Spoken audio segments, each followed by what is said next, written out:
Game 4 of the semis is where Jason Tatum during the last minutes of the game suffered a Achilles tear. It was exited by a wheelchair, and that injury can not only change Tatum's career forever, but this might be the end of the championship window for the Celtics. And the worst part is that Tatum ruptured the Achilles during a pivotal Game 4 game at MSG where they need to tie the series.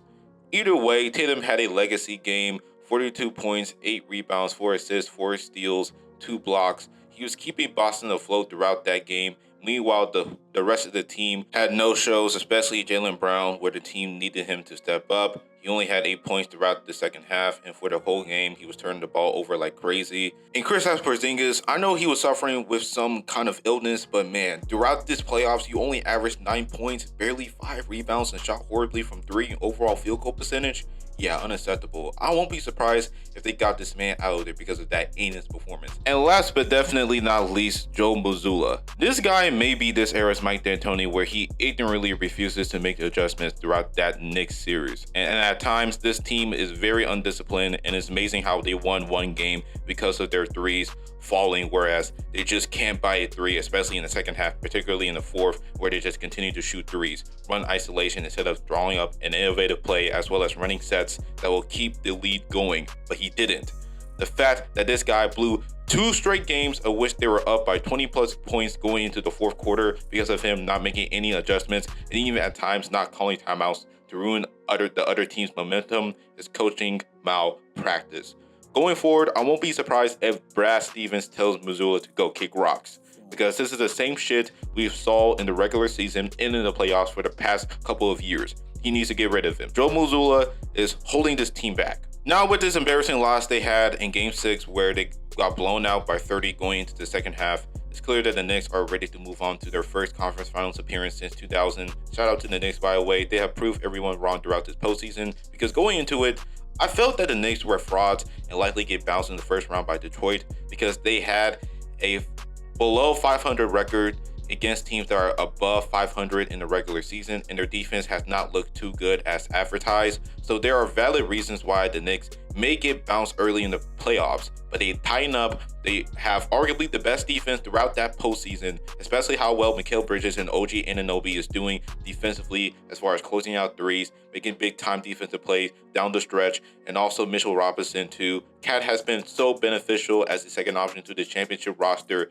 alleviating some of the offensive load off of Brunson, and he's been great defensively too. Don't forget about Josh Hart. Then we have Jalen Brunson, who has really elevated himself as a top 5 player in this league. You can make the argument that Jalen Brunson has eclipsed Curry as the better player at his position. Hell, I wouldn't be too mad if you put Brunson over Luka. What Brunson is doing this postseason, he's proven why he may go down as the best player in Knicks franchise history, especially if New York wins a championship. But they'll have to go through a very dominant Pacers team in the conference finals, so it's going to be cinema. But going back to Boston, you have to start thinking about your offseason regarding the pieces on this roster, because right now they have one of the highest payrolls in the NBA, and as well as in NBA history. They have 2 guys in Tatum and Brown who signed that over $300 million contract, as well as 2 other guys in Drew Holiday and Kristaps Porzingis, and also Derek White, who all have max deals. Porzingis has 2 years left of his deal, and he's getting paid $30 million this year.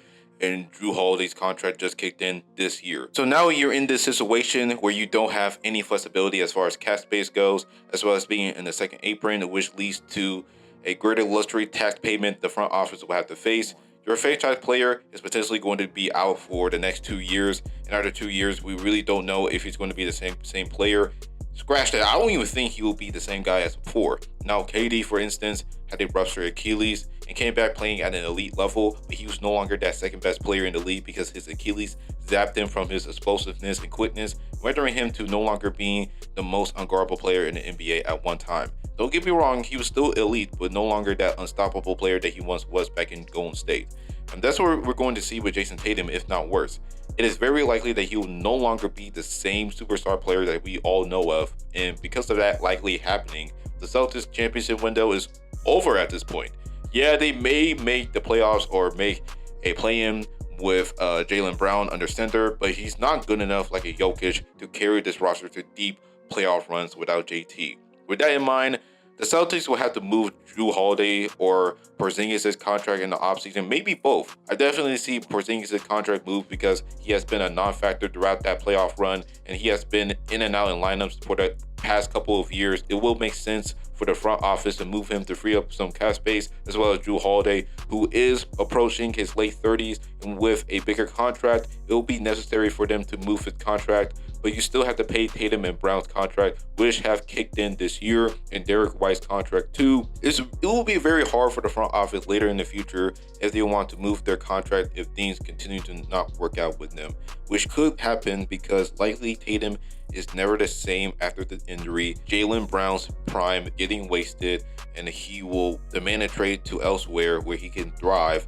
However, there is another scenario where they can be a championship contender, but they will need to play their cards right. They can rest Tatum and not rush him, taking it easy and take a gap year / tank where they get a high draft pick that can contribute right away and be that guy that takes the course later in the future. By then, Tatum would have healed up. Brown and White will still be in their prime. Boston in that scenario could rebound and actually compete in the East once again. Maybe not be the kings of the East like they once were, but they'll be in a much better position compared to all the other outcomes, such as Tatum no longer being a superstar after that injury. And Brown will be frustrated and demand a trade, which will lead the Celtics to blow it all up and rebuild. You have so many negative factors that lead up to it, so hopefully they can try to rest Tatum in for almost 2 years and tank for a high draft pick that have the potential to be a star and as well as contribute right away and also trade their pieces. It's probably the best bet for them as far as their future goes. It's unfortunate for Tatum.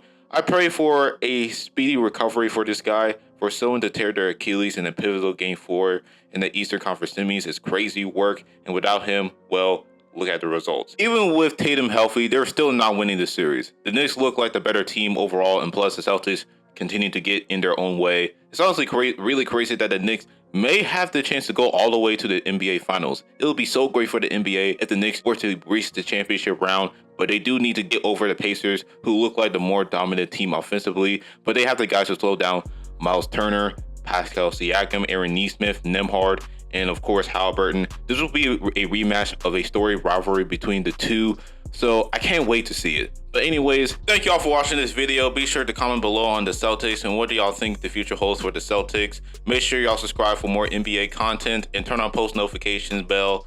And that is all. Stay litty. This is the A-Man Show. Sign out.